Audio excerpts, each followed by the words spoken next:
of the Years, 3 AHCA All-Americans, and 5 USCHO All-Americans. Please welcome to the podium, Eric Noak.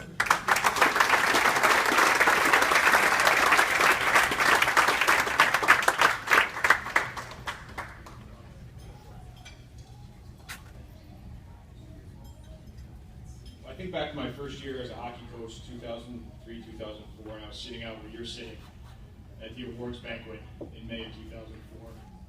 Having come off what I would only describe as a difficult season, which finished in 17th place out of 17 teams in the ECAC.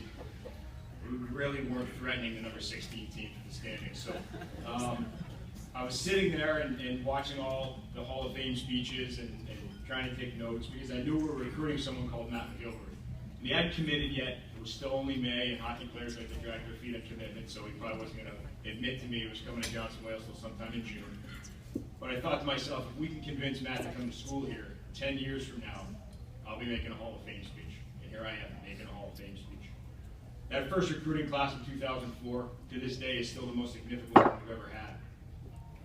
Guys like Ryan Jacobs, obviously Matt McGilvery, Beck, Fruit, Bacon, Roth, Grover, Lordy, took a team that finished in 17th place in 2004 to a tied for 5th place in 2005. Matt won Rookie of the Year that year. It's a little bit different now than it was then. Now there's 8 teams in the ACAC. When Matt played, there were 17. Sophomore year, first team all conference. Junior year, first team all conference. Senior year, first team all conference. All-American, 28 goals scored. But I think the coolest award he won was ECAC Northeast Player of the Year, first one we ever had here. So just for fun, the other day I went back and looked at the 17 rosters of players that were in the ECAC that year. There were over 490 skaters on 17 rosters in the ECAC in 2008. And the 17 coaches decided that Matt McGilvery was the #1 player in the conference. So a few things you may not know about Matt, a few things you may not know about hockey. Back when Matt played, the rules were a little bit different. We didn't have the head contact rules, the obstruction rules. So when you're a player like Matt, and you're the best player in the conference, maybe in a region, you get a lot of attention. And it's violent. It's violent attention. And Matt got beat on every single game, every single shift, every single period. Matt never got hurt. Matt never got sick. Matt never missed a practice.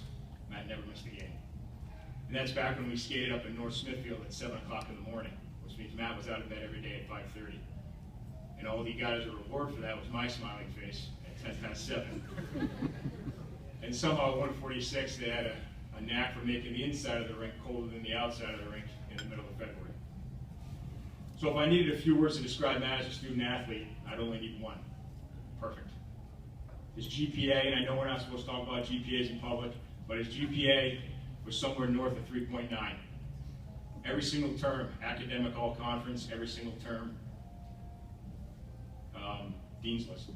But there's a cool story that I want to tell about Matt before I get him up here. And it shows something about Matt that a lot of you can't really tell from looking at the stat sheet.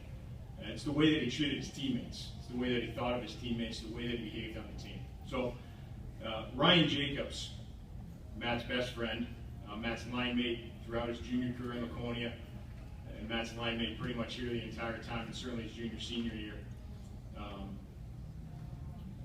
And also the best man at his wedding. Matt just got married last May to Meredith. Congratulations.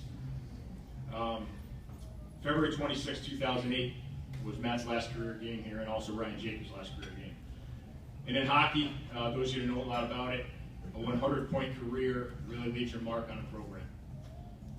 Matt surpassed that earlier in his junior year, so he wasn't really at risk for any type of statistical difficulty. But Ryan had 98 points going into the last game. And Matt, who loved Ryan to death and played with him for several years, wanted nothing more to get Ryan that 100 points. So we're playing Western New England, who's probably the best defensive team in the conference.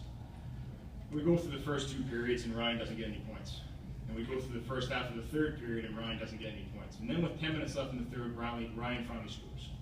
So now he's getting 99 points. And we're thinking, okay, it's 4-1.